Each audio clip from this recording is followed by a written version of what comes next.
मनीष सिसोदिया की जमानत याचिका रद्द होने के झटके से आम आदमी पार्टी अभी उबरी भी नहीं थी कि एक और समस्या और शायद सबसे बड़ी समस्या अब उसके सामने आकर खड़ी हो गई है।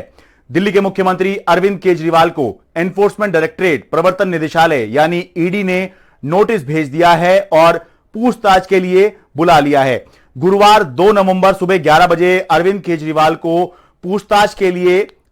ईडी ने अपने दफ्तर बुलाया है। यह पूछताछ दिल्ली की नई शराब नीति में भ्रष्टाचार के मामले में ही ईडी कर रही है और मुख्यमंत्री अरविंद केजरीवाल को पहली बार इस पूछताछ में शामिल होने के लिए बुलाया है। आपको पता ही है कि सोमवार सुबह में सुप्रीम कोर्ट ने आम आदमी पार्टी के दूसरे सबसे बड़े नेता और दिल्ली के पूर्व डिप्टी सीएम मनीष सिसोदिया की जमानत याचिका रद्द कर दी थी और सोमवार को रात होते होते यह भी खबर आ गई कि अब मुख्यमंत्री अरविंद केजरीवाल जो हैं उनको ईडी ने पूछताछ के लिए नोटिस भेज दिया है और इसको आम आदमी पार्टी यह आरोप लगा रही है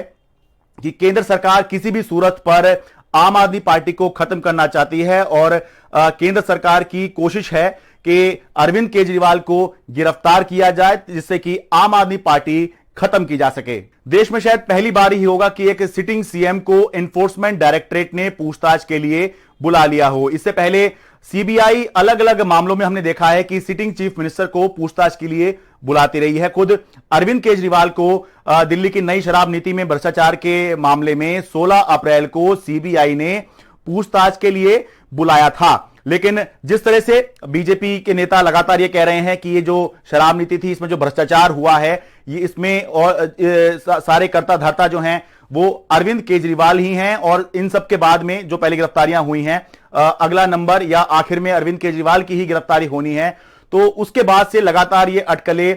तब भी लग रही थी 16 अप्रैल को जब मुख्यमंत्री अरविंद केजरीवाल सीबीआई के दफ्तर गए थे और जब तक वो आ नहीं गए पूछताछ के बाद से तब तक ये अटकलें लगती रही थी और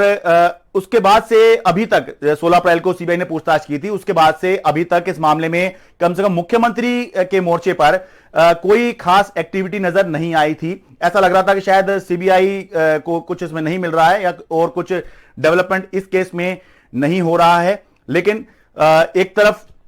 मनीष सिसोदिया की जमानत याचिका दिन में रद्द हुई और अब शाम होते होते ईडी का नोटिस भी अब मुख्यमंत्री अरविंद केजरीवाल को आ गया है। तो इस नोटिस के साथ और अब जब तक उनसे पूछताछ नहीं हो जाती और वो वापस नहीं आ जाते तब तक ये अटकलें अब जरूर चलती रहेंगी कि क्या अब